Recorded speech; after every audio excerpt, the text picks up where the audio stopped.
They were told American soldiers would treat them worse than animals. But when 127 Japanese women prisoners stepped off the transport trucks at Camp McCoy, Wisconsin in October 1945, they expected concrete floors, cold water, and the kind of brutality their commanders had warned them about.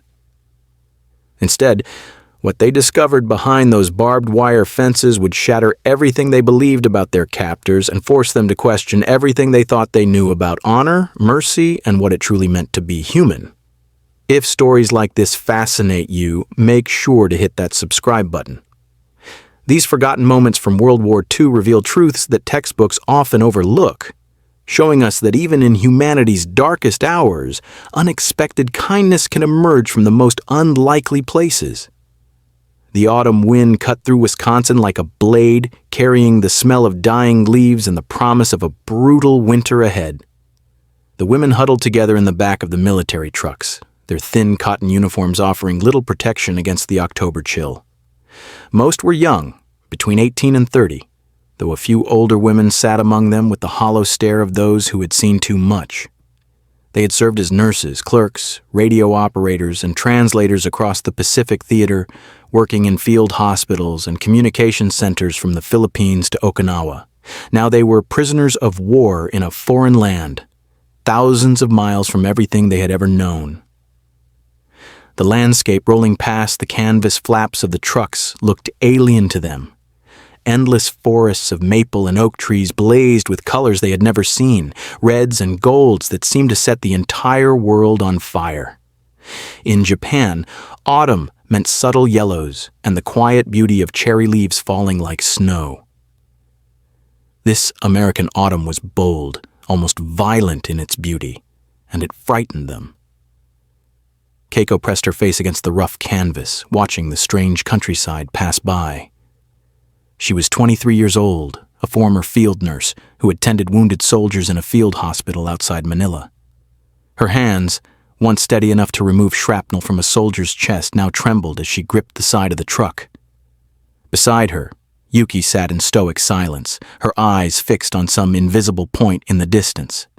She had been a radio operator, fluent in English, which made her valuable to both her captors and her fellow prisoners who needed someone to translate the incomprehensible world they now found themselves in.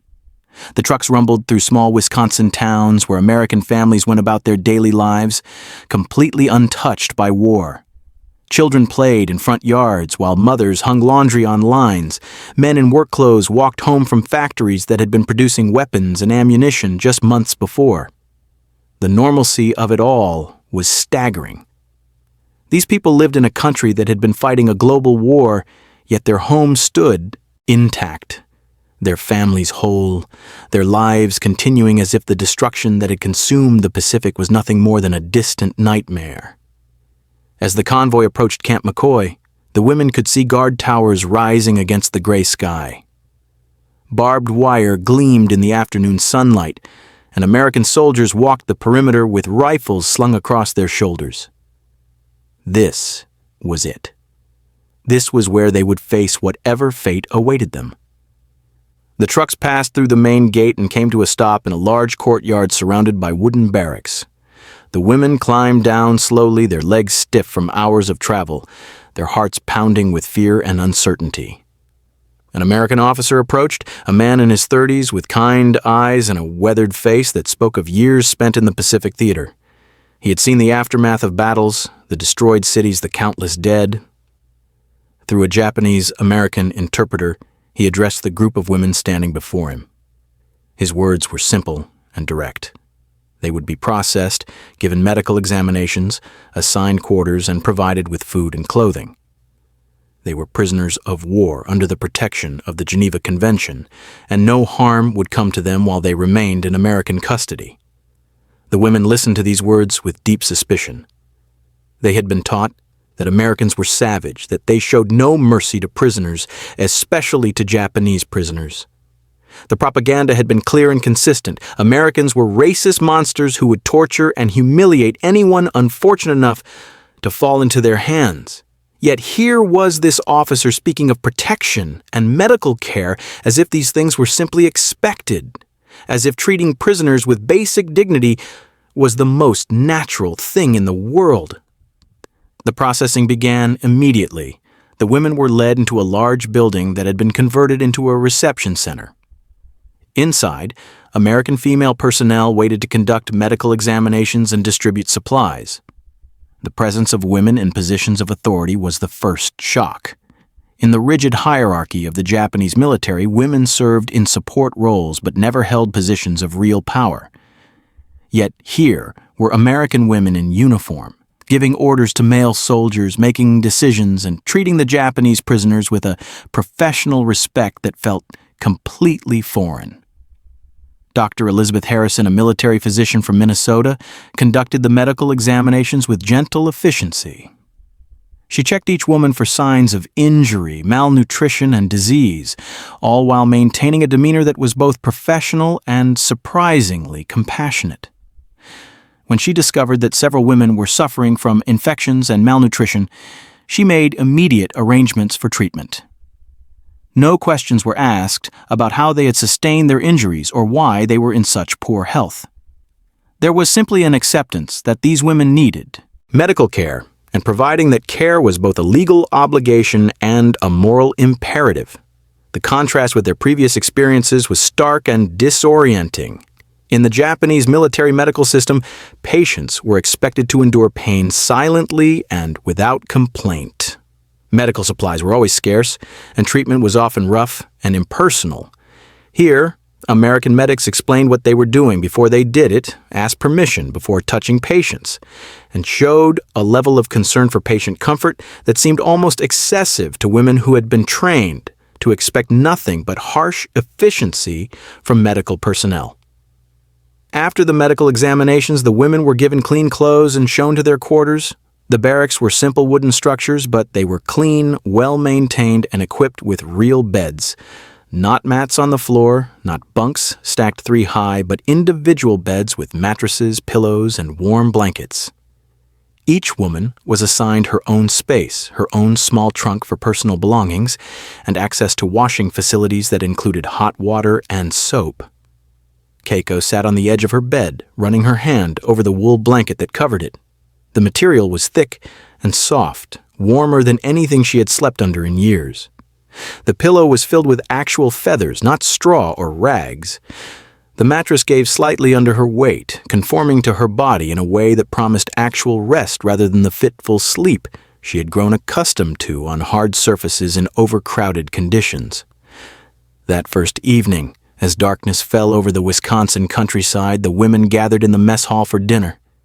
The sight that greeted them there would remain burned in their memories for the rest of their lives. Long tables covered with white cloth stretched across the room. Each place setting included real plates, metal utensils, and cloth napkins. But it was the food that truly shocked them. Roast beef, mashed potatoes with gravy, green beans, fresh bread with butter, milk, coffee, and apple pie. The portions were enormous by Japanese standards, more food than most of them had seen in a single meal in years. During the final months of the war, rations had been reduced to rice mixed with sawdust, thin soup made from whatever vegetables could be foraged, and occasionally a small piece of fish, if supply lines hadn't been completely disrupted. The women approached the serving line with hesitation, uncertain whether this abundance was real or some kind of cruel test. American soldiers served them with casual efficiency, ladling generous portions onto their plates without any apparent concern for rationing or conservation. When one woman tried to refuse a second helping of potatoes, the soldier simply smiled and added them to her plate anyway, saying through the interpreter that there was plenty more where that came from. Yuki translated these words for the other women, and they looked at each other in bewilderment. Plenty more? In a world where every grain of rice was precious, where families starved while their sons died in foreign wars, the concept of abundance seemed almost obscene. Yet here it was, displayed before them in the form of more food than they could possibly consume. They ate in silence, overwhelmed by flavors they had almost forgotten existed. The beef was tender and seasoned with herbs they couldn't identify. The bread was soft and white, made from flour that hadn't been stretched with sawdust or tree bark. The butter melted on their tongues, rich and creamy and impossibly luxurious. Some women cried as they ate, tears falling onto their plates as their bodies responded to real nutrition after months of near starvation. But with each bite came a crushing weight of guilt. While they sat in this warm mess hall eating food that would feed a Japanese family for a week, their own families were struggling to survive in the ruins of bombed cities. Letters from home, when they came at all, spoke of hunger, cold, and desperation. Mothers writing about children who cried themselves to sleep because their stomachs were empty. Fathers who had given their own rations to their families and were slowly wasting away. Brothers who had died not from enemy bullets but from diseases brought on by malnutrition and exposure. The contrast was unbearable.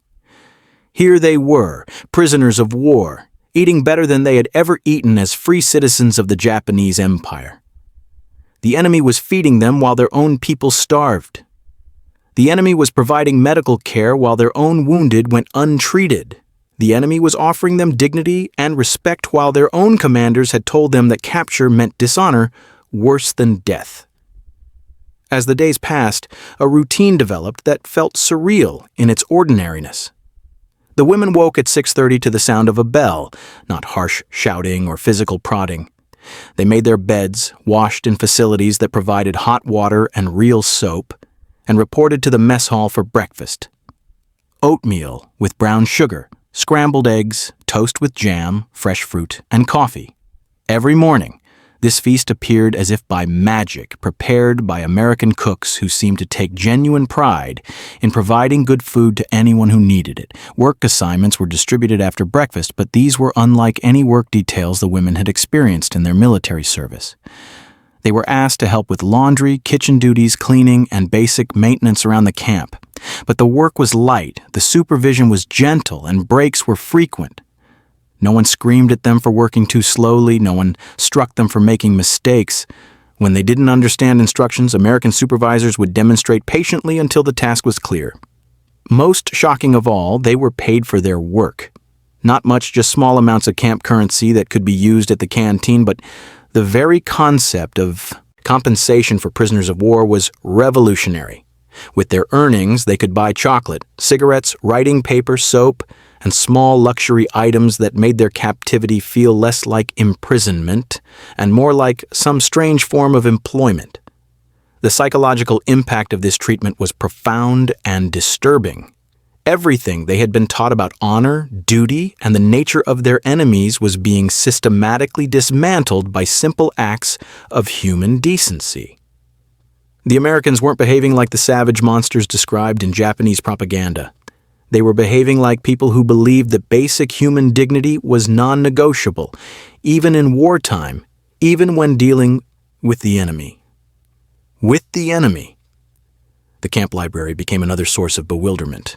American authorities had stocked it with books in Japanese, somehow acquired through diplomatic channels or Japanese-American communities. The women could check out novels, poetry collections, and even technical manuals. They could read during their free time, discuss literature with each other, and engage their minds in ways that had nothing to do with military service or survival. This intellectual freedom felt almost as foreign as the physical comfort they were experiencing.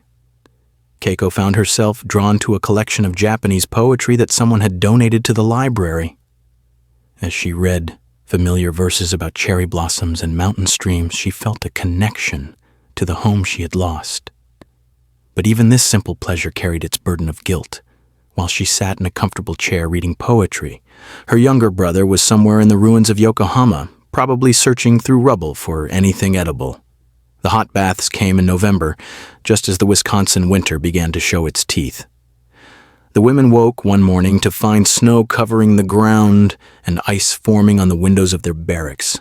The temperature had dropped below freezing overnight, and their breath came out in white puffs as they made their way to the mess hall for breakfast. They had experienced cold before, but this was different. This was a bone-deep cold that seemed to penetrate every layer of clothing, every corner of the buildings. That afternoon, American engineers arrived at the camp with trucks full of equipment. The women watched through the windows of their barracks as the soldiers unloaded pipes, boilers, and construction materials. Within days, a new building began to take shape near the women's quarters. It was long and low, with multiple chimneys and what appeared to be a complex system of plumbing. Rumors spread through the barracks like wildfire. Some women speculated that it was a new workshop where they would be forced to perform harder labor. Others worried that it might be some kind of punishment facility. The more pessimistic among them wondered if the Americans had finally decided to implement the harsh treatment they had been expecting all along. The truth, when it was revealed, left them speechless. Captain Morrison, the camp commander, gathered the women in the recreation hall on a gray November morning. Through Yuki's translation, he explained that the new building was a bathhouse, designed specifically for their use. Not just showers with lukewarm water and harsh soap, but actual hot baths, deep enough to soak in, hot enough to warm their bodies completely. The facility would include changing areas, storage for clean clothes, and attendants to help maintain the proper temperature and cleanliness of the water. The women stared at him in stunned silence. Hot baths. For prisoners of war. For enemy prisoners of war. The concept was so far beyond anything they had imagined that many of them simply couldn't process what they were hearing. In Japan, hot baths were a luxury reserved for the wealthy or for special occasions. Even before the war, most families made do with cold water and occasional visits to public bathhouses. During the war, hot water had become almost impossible to obtain. Coal and wood were rationed for essential military purposes, and civilians learned to wash in whatever cold water they could find. Now the Americans, their enemies, their captors, were building them a facility that would provide unlimited hot water for the simple purpose of keeping them clean and comfortable. The extravagance of it was almost offensive in its generosity. When the bathhouse was completed 2 weeks later, the women approached it with the same mixture of disbelief and suspicion that had characterized their entire experience at Camp McCoy. The building was warm inside, heated by a system of pipes that carried hot water through radiators along the walls. The main bathing area contained 6 large wooden tubs, each deep enough for a person to sit comfortably with water up to their shoulders. Steam rose from the surface of the water, creating a misty atmosphere that reminded several women of the mountain hot springs they had visited as children. Keiko was among the first group to use the facility. She undressed slowly in the changing area, her movements hesitant and uncertain. The luxury of privacy, of being able to remove her clothes without fear of intrusion or harassment, was itself a gift she had almost forgotten existed. She wrapped herself in one of the thick towels provided and stepped into the bathing area. The heat hit her like a physical embrace.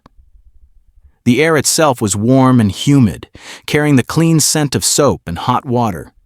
She approached one of the tubs and tested the water with her toe. It was perfect, hot enough to penetrate her cold, numb skin, but not so hot as to be uncomfortable. She lowered herself slowly into the water, feeling the heat seep into her bones, melting away months of accumulated tension and cold. For the first time since her capture, Keiko allowed herself to truly relax. The hot water surrounded her like a cocoon, washing away not just the dirt and grime of captivity, but something deeper. The constant alertness, the perpetual fear, the grinding exhaustion of survival all began to dissolve in the healing warmth of the bath. Around her, other women were having similar experiences. Some cried silently as the hot water worked its magic on bodies that had been cold and tense for so long they had forgotten what warmth felt like. Others simply sat in stunned silence, unable to believe that such comfort was real and available to them. A few laughed, the sound high and almost hysterical, as if they were afraid that speaking too loudly might make the whole experience disappear. The psychological impact of the hot baths extended far beyond simple physical comfort.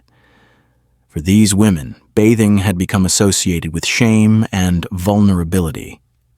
In the military facilities where they had served, washing was a hurried, furtive activity conducted under the watchful eyes of superiors who viewed any attention to personal hygiene as a sign of weakness or vanity. Privacy was non-existent, and hot water was a rare luxury reserved for the most senior officers. Now they found themselves in a space designed entirely for their comfort and well-being. The Americans had built this facility not because it was required by international law, not because it served any military purpose, but simply because they believed that these women deserved to be warm and clean. The message was clear and devastating in its implications.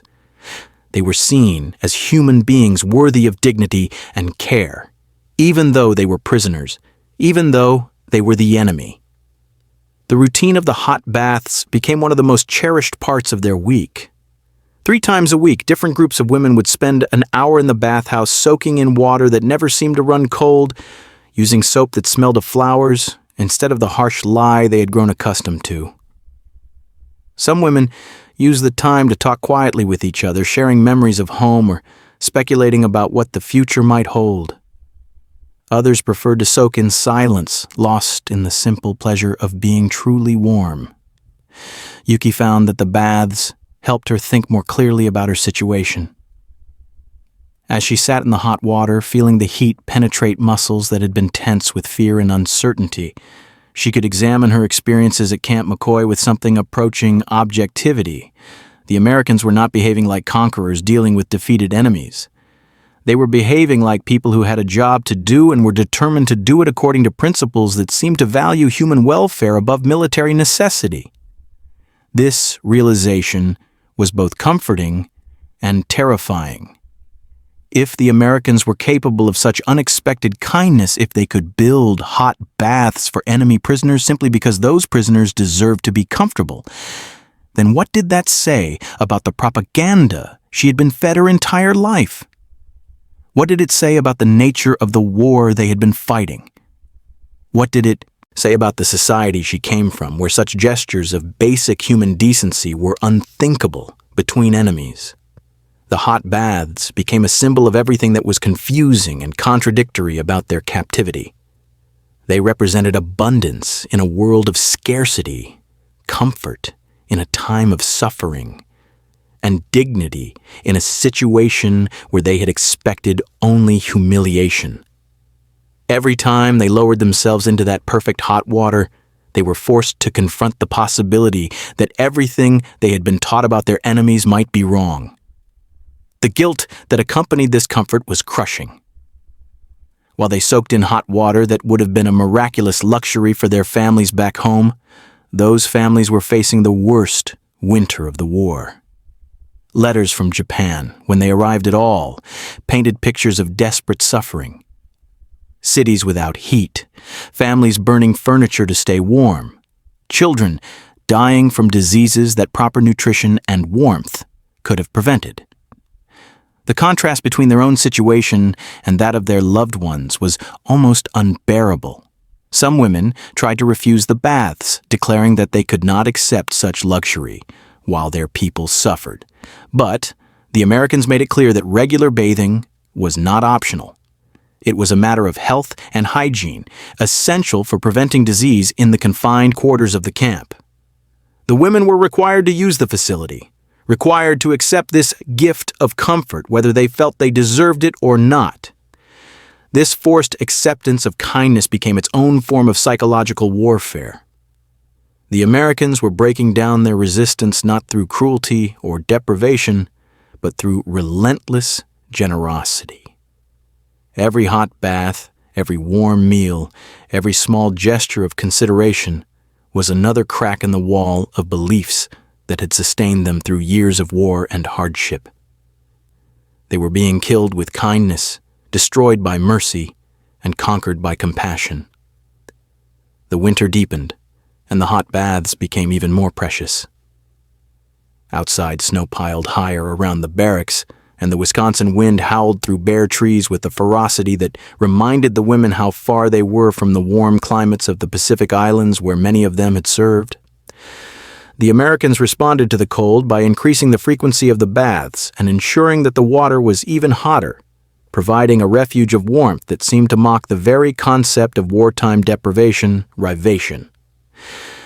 As December arrived with its brutal cold, something else began to arrive at Camp McCoy that would shake the women even more profoundly than hot baths or abundant food. Letters from home started trickling through the Red Cross postal system, carrying news that made the luxury of their captivity feel like a betrayal of everything they held sacred. Keiko received her first letter on a gray morning when frost covered the windows so thickly she could barely see outside. The envelope was thin, the paper inside even thinner, written in her mother's careful handwriting that had grown shaky with age and hardship. The words were measured, chosen carefully to pass through military censors, but the meaning was clear between the lines. Her family's house in Osaka had been destroyed in the firebombing. Her father was working in a munitions factory for rations that barely kept him alive. Her younger sister had died of pneumonia in November, a death that proper heating and medicine might have prevented. Her mother was living in a shelter made from salvaged tin sheets and eating once a day if she was fortunate. Keiko sat on her warm bed, wrapped in a wool blanket, holding this letter that described a hell she could barely imagine. Around her, other women were receiving similar news. Families scattered by bombing, homes reduced to ash, children dead from hunger and cold. The contrast between their heated barracks and their families' desperate conditions created a psychological torment that no physical torture could have matched. Yuki translated letters for women who couldn't read, her voice growing hoarser with each message of suffering. One woman learned that her husband had died not in battle but from starvation, giving his food rations to their children who were themselves barely surviving. Another discovered that her parents had committed suicide rather than face another winter without fuel or adequate food. The accumulated weight of this news created an atmosphere of grief, so thick it seemed to hang in the air like fog. The Americans noticed the change immediately. The women who had begun to relax, who had started to smile occasionally or engage in quiet conversation, suddenly became withdrawn and silent again. They moved through their daily routines like sleepwalkers, eating their abundant meals with mechanical efficiency, while tears streamed down their faces. The hot baths, which had become a source of comfort, now seemed to mock their family's suffering with every degree of warmth. Dr. Harrison observed these changes with growing concern. She had seen shell shock in soldiers, had treated men broken by the horrors of combat, but this was different. These women were being destroyed by kindness, crushed under the weight of comfort they felt they didn't deserve. Their guilt was eating them alive more effectively than any deliberate cruelty could have. The psychological warfare aspect of their treatment became impossible to ignore. Whether intentional or not, the Americans had created a situation where every comfort provided to the prisoners highlighted the suffering of those they loved. Every hot bath reminded them of families shivering in unheated shelters.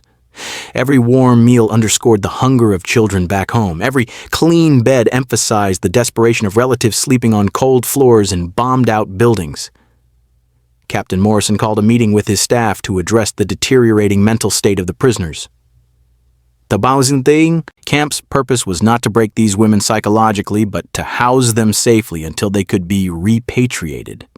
However, the very act of treating them humanely was having unintended consequences that threatened their mental health as surely as deliberate abuse would have threatened their physical well-being. The solution they developed was both practical and profound. Rather than reducing the quality of care provided to the prisoners, they decided to allow the women to contribute to relief efforts for Japan. The camp established a system where the women could use their earnings from work assignments to purchase supplies that would be sent to Japan through international relief organizations. They could buy food, medicine, and warm clothing that would be shipped to their homeland to help alleviate the suffering there. When this program was announced, the response was immediate and overwhelming. Women who had been reluctant to accept payment for their work now threw themselves into their tasks with desperate energy. They worked extra shifts in the laundry, volunteered for additional kitchen duties, and took on any available job that would earn them money to send home. The camp canteen saw its sales of luxury items plummet as the women redirected every penny toward relief packages. Keiko found herself working 12-hour days, her hands raw from laundry soap, her back aching from bending over washing machines. But for the first time since her capture, she felt like she was doing something meaningful. Every dollar she earned was a dollar that could buy rice for hungry children in Osaka, medicine for the sick, or warm clothes for families facing winter in unheated shelters. The work gave her guilt a productive outlet and transformed her comfortable captivity from a source of shame into a platform for helping others. The hot baths took on new meaning in this context. Instead of being symbols of undeserved luxury, they became necessary recovery time that allowed the women to work harder and longer. The warm water soothed muscles strained by voluntary overtime, and the heat gave them energy to continue their exhausting schedules. What had once felt like indulgence now felt like practical maintenance of the bodies they needed to keep working. The transformation was remarkable to observe. Women who had been listless and withdrawn became focused and determined. They organized themselves into efficient teams, maximizing their earning potential and coordinating their relief efforts. The same organizational skills that had made them valuable military personnel now served a humanitarian purpose that gave their lives meaning and direction. But the irony of their situation remained inescapable. They were working frantically to earn money from their captors to send aid to their countrymen who were suffering partly because of the war their country had waged against these same captors. The Americans were not only housing, feeding, and caring for enemy prisoners, but also facilitating their efforts to help the very people those prisoners' nation had brought to ruin through its military aggression. This paradox forced the women to confront uncomfortable questions about the nature of the conflict they had served. If Americans could show such consideration for enemy welfare, what did that say about the Japanese leadership that had characterized them as subhuman monsters? If American abundance could provide for both their own people and their enemies simultaneously, what did that suggest about the resource management and priorities of the Japanese war effort? Yuki found herself questioning everything she had believed about the moral framework of the war. She had been taught that Americans were materialistic barbarians without honor or spiritual depth, people who valued comfort over duty and individual pleasure over collective sacrifice. Yet here they were, providing comfort to enemies while maintaining their military effectiveness, showing individual kindness while serving collective goals, and demonstrating a kind of practical spirituality that valued human welfare above ideological purity. The hot baths became venues for increasingly complex conversations among the women. As they soaked in the therapeutic warmth, they discussed not just their family's suffering and their relief efforts, but larger questions about society, government, and the nature of civilization itself.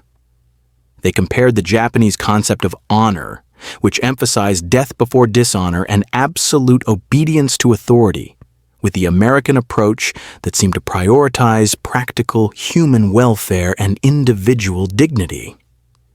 These discussions were conducted in whispers, not because they feared American surveillance, but because they were afraid of where their thoughts were leading them. To question the fundamental premises of their society felt like betraying everything they had been raised to believe. Yet the evidence before them made such questioning unavoidable. The American approach to prisoner management challenged every assumption they had held about strength, weakness, honor, and practical effectiveness. A strong society, they had been taught, was one that demanded absolute sacrifice from its members and showed no mercy to its enemies. Yet, here was a society that seemed to derive its strength precisely from its willingness to extend mercy even to those who had fought against it. The efficiency of the American system was undeniable. Well-fed, warm, and healthy prisoners were more productive workers and presented fewer security risks than those who were mistreated and resentful.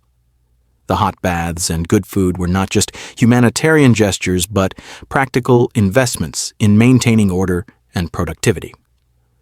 This marriage of moral principle and practical effectiveness represented a sophistication of governance that challenged Japanese assumptions about the relationship between strength and cruelty.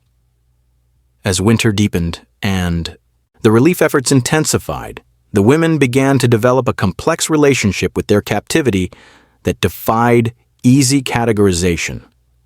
They were grateful for the treatment they received while simultaneously guilty about accepting it. They admired the American system while remaining loyal to their Japanese identity.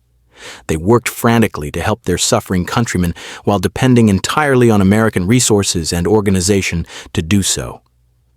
The hot baths became symbolic of this complexity. Every time they entered that warm, steamy refuge, they were reminded of both American generosity and Japanese suffering.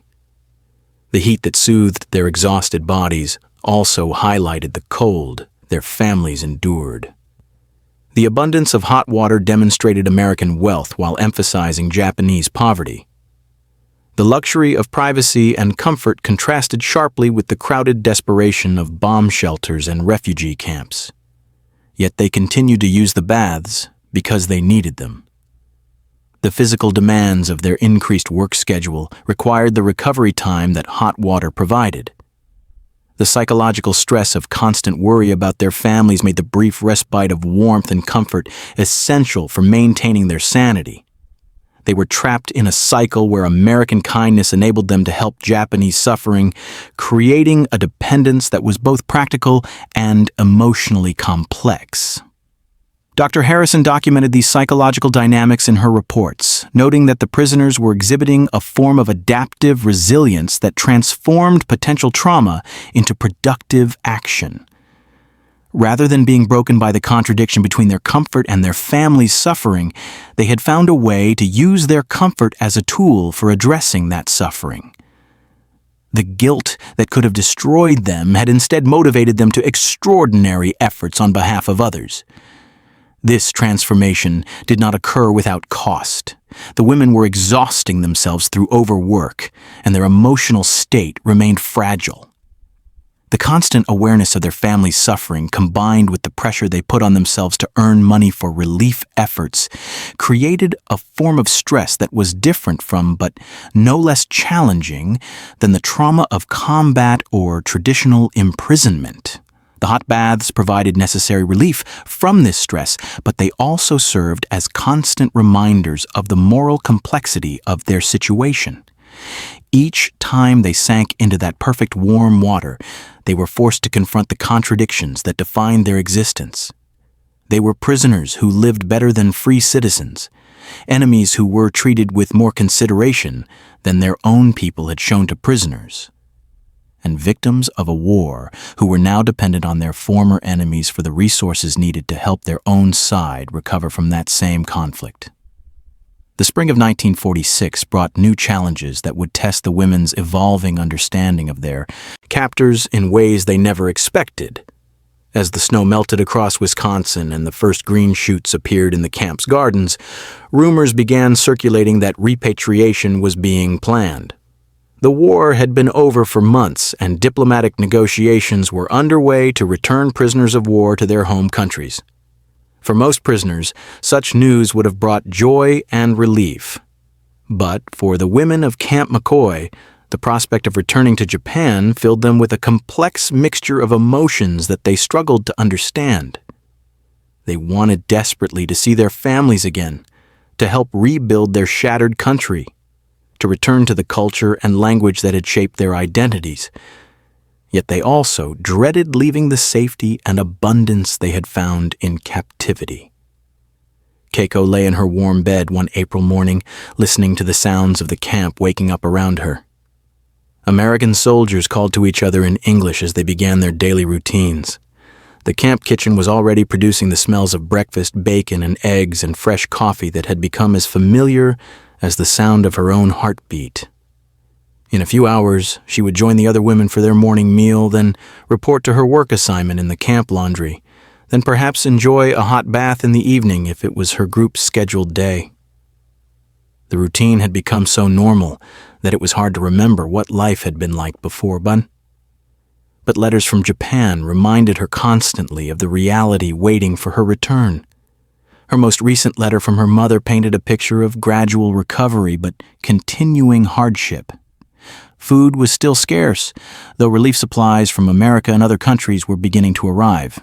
Housing remained a desperate problem, with millions of people living in the temporary shelters or crowded into the few buildings that had survived the bombing. Jobs were scarce, and many families survived on whatever work they could find in the massive cleanup and rebuilding efforts. The American authorities at Camp McCoy had been remarkably transparent about the repatriation process. Captain Morrison held regular meetings with the women, using Yuki as his primary translator to explain the diplomatic negotiations and the logistical challenges involved in moving thousands of prisoners back to Japan. The Americans were not simply loading prisoners onto ships and dumping them at Japanese ports. They were coordinating with Japanese authorities to ensure that returning prisoners would have places to go and support systems to help them reintegrate into civilian life. This level of care and planning for their post-release welfare was another example of American thoroughness that challenged the women's preconceptions.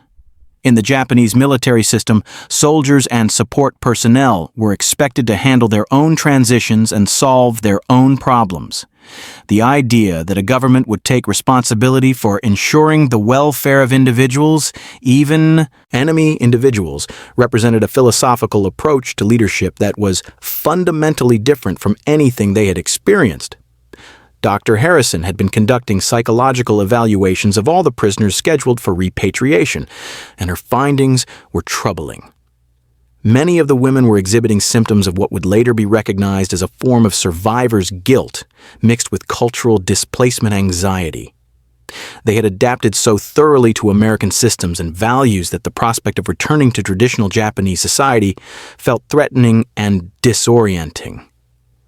The issue was particularly acute for the younger women who had been in captivity for the longest periods. They had learned to expect that their opinions would be heard, that their individual welfare would be considered, that they could make choices about their daily lives within the structure of camp regulations.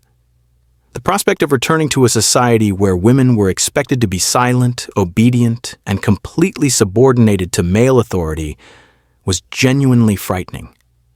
Yuki found herself in the most complicated position of all. Her English had become fluent during her time at the camp, and her role as translator had given her access to American thinking and planning that the other women didn't have. She had observed how American military personnel made decisions, how they balanced competing priorities, how they treated subordinates with respect while maintaining discipline and order. She had seen a model of leadership that was both effective and humane, and the prospect of returning to the harsh authoritarianism of traditional Japanese society filled her with dread. The Americans had offered her a choice that complicated her situation even further. Because of her language skills and her demonstrated ability to work with both the American and Japanese personnel, she had been asked to consider remaining in the United States as part of a program to help with ongoing relief efforts for Japan. She would work with international organizations to coordinate aid shipments, serve as a translator for diplomatic communications, and help other Japanese prisoners and refugees navigate American bureaucracy. The offer represented an opportunity that would have been unthinkable before the war. A young Japanese woman, working independently in a foreign country, earning her own living, making her own decisions about her future. It was everything that traditional Japanese culture said was impossible and inappropriate for someone of her gender and background. Yet it was also everything she had discovered she wanted during her months of captivity. The decision tormented her. Accepting the American offer would mean abandoning her family when they needed her most.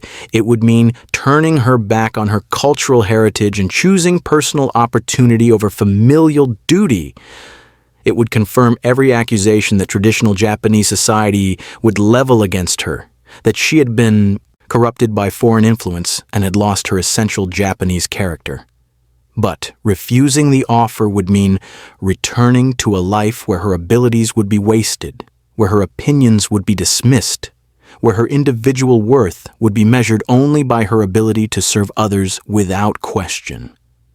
She had tasted intellectual freedom and professional respect, and the prospect of giving them up felt like choosing to imprison herself voluntarily.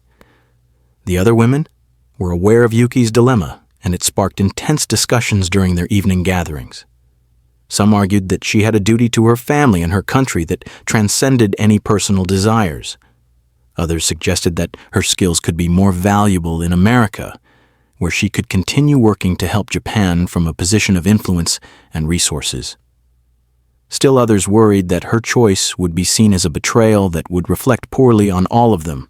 These conversations often took place in the bathhouse, where the warm water and privacy created an atmosphere conducive to honest discussion.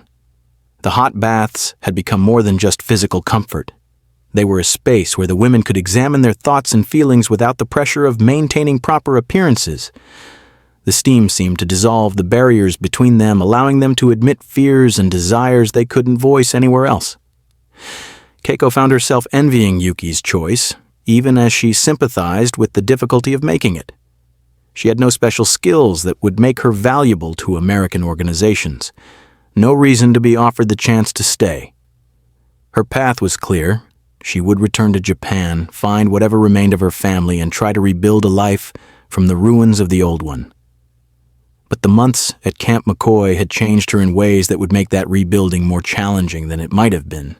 She had learned to expect hot water and soap, regular meals and warm clothing, medical care when needed, and respect for her individual dignity. These expectations had become so deeply ingrained that she sometimes forgot they were luxuries rather than rights. Returning to a society where such things were scarce or non-existent would require a psychological adjustment that she wasn't sure she was prepared to make. More troubling still was the change in her relationship with authority. In the traditional Japanese system, obedience was absolute and questioning was tantamount to betrayal. But her months of observing American leadership had shown her a different model, where authority was exercised through competence and care rather than fear and intimidation. She had seen American officers admit mistakes, change plans based on new information, and consider the welfare of subordinates when making decisions. The contrast with Japanese military culture was so stark that it was impossible to ignore. The prospect of returning to a system where authority was based solely on position rather than merit, where questioning decisions was forbidden regardless of their wisdom, felt suffocating. She had been changed by her exposure to democratic principles, even though she might not have been able to articulate exactly what those principles were. The idea of individual worth, of the importance of consent in governance, of the responsibility of leaders to serve those they led rather than simply commanding them, had taken root in her mind in ways that would be difficult to eradicate. Dr. Harrison's psychological evaluations revealed that this transformation was common among the women. They had been exposed to a different way of organizing society, one that valued individual dignity and practical effectiveness over rigid hierarchy and symbolic obedience. The experience had given them a perspective on their own culture that was both critical and painful. They could see the limitations and cruelties of traditional Japanese society with new clarity, but they were also deeply attached to their cultural identity and felt guilty about their critical thoughts. The American authorities were aware of these psychological complexities and tried to address them through a program of preparation for repatriation. The women attended sessions where they discussed what they might expect when they returned to Japan, how they could readjust to civilian life, and how they could use their experiences constructively rather than allowing them to become sources of ongoing conflict and distress. These sessions were conducted with the same consideration and respect that had characterized all of the Americans' dealings with the prisoners.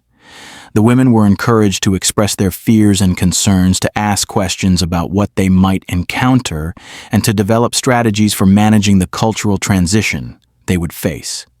No one suggested that they should forget their experiences or pretend that their time in captivity had not changed them. Instead, they were helped to think about how they could integrate their new perspectives with their existing identities in ways that would be constructive rather than destructive. The hot baths continued throughout this period of preparation, providing a consistent source of comfort and reflection during a time of increasing uncertainty. The women had come to depend on these periods of warmth and relaxation not just for physical restoration, but for emotional processing. The heated water seemed to facilitate a kind of meditation that helped them work through the complex emotions surrounding their impending departure. As the date for repatriation approached, the women found themselves paying attention to details of camp life they had previously taken for granted. The quality of the food, the cleanliness of the facilities, the respectful manner of the guards, the efficiency of the administrative systems. They were creating memories they could carry with them, evidence of a different way of living that they might need to remember during difficult times ahead. The American staff seemed equally affected by the impending departure. Many of the guards and administrators had developed genuine relationships with the women, based on daily interactions over many months. The professional distance that military discipline required had not prevented the development of mutual respect and even affection. The Americans had seen the women transform from frightened, suspicious prisoners into confident, productive individuals, and they took pride in having facilitated that transformation. Captain Morrison found himself particularly moved by what he had witnessed. He had entered the war with typical American prejudices about Japanese people, viewing them as fanatical enemies who were fundamentally different from Americans in their values and motivations. His experience managing the camp had shown him that these differences were largely superficial, that the basic human needs for dignity, respect, and opportunity were universal. The women had taught him as much as he had taught them, demonstrating resilience, adaptability, and grace under circumstances that would have broken many people. Their willingness to work tirelessly to help their suffering countrymen, even while living in comfort themselves, had shown him a form of patriotism that was both selfless and practical. Their ability to maintain their essential cultural identity while adapting to American systems had demonstrated a kind of strength he had not expected to find in defeated enemies. As May arrived with its promise of warm weather and new growth, the final preparations for departure began. The women packed their few belongings, wrote last letters to be sent ahead to Japan, and completed their final work assignments. The relief effort they had organized had succeeded in sending substantial aid to their homeland, and they took satisfaction in knowing that their captivity had been turned into something constructive rather than simply endured. The hot baths took on special significance during these final weeks. Each session felt precious, a last opportunity to experience the luxury and comfort that had sustained them through their most difficult period. They memorized the sensation of sinking into perfectly heated water, the smell of good soap, the feeling of being completely clean and warm. These memories would have to last them through whatever hardships awaited them at home. The transport ships that carried the women back to Japan in June 1946 were comfortable by wartime standards, but nothing could compare to the luxury they were leaving behind. As Camp McCoy disappeared beyond the Wisconsin horizon, 127 women carried with them more than just memories of hot baths and warm meals. They carried proof that enemies could choose mercy over vengeance, that strength could manifest as compassion rather than cruelty, and that human dignity could survive even the machinery of war. For these women, the hot baths had become symbols of something larger than physical comfort. They represented a philosophy of governance that valued individual welfare, a system that could provide abundance even to those who had fought against it, and a demonstration that true power lay not in the ability to inflict suffering, but in the capacity to prevent it. The steam that rose from those wooden tubs had washed away more than just the grime of captivity. It had dissolved the propaganda that painted enemies as monsters and revealed the uncomfortable truth that mercy could be more devastating than any weapon. History is filled with moments like these, where unexpected kindness emerges from the darkest circumstances and forces us to question everything we think we know about human nature. These stories matter because they remind us that even in our most divided times, the choice between cruelty and compassion remains ours to make.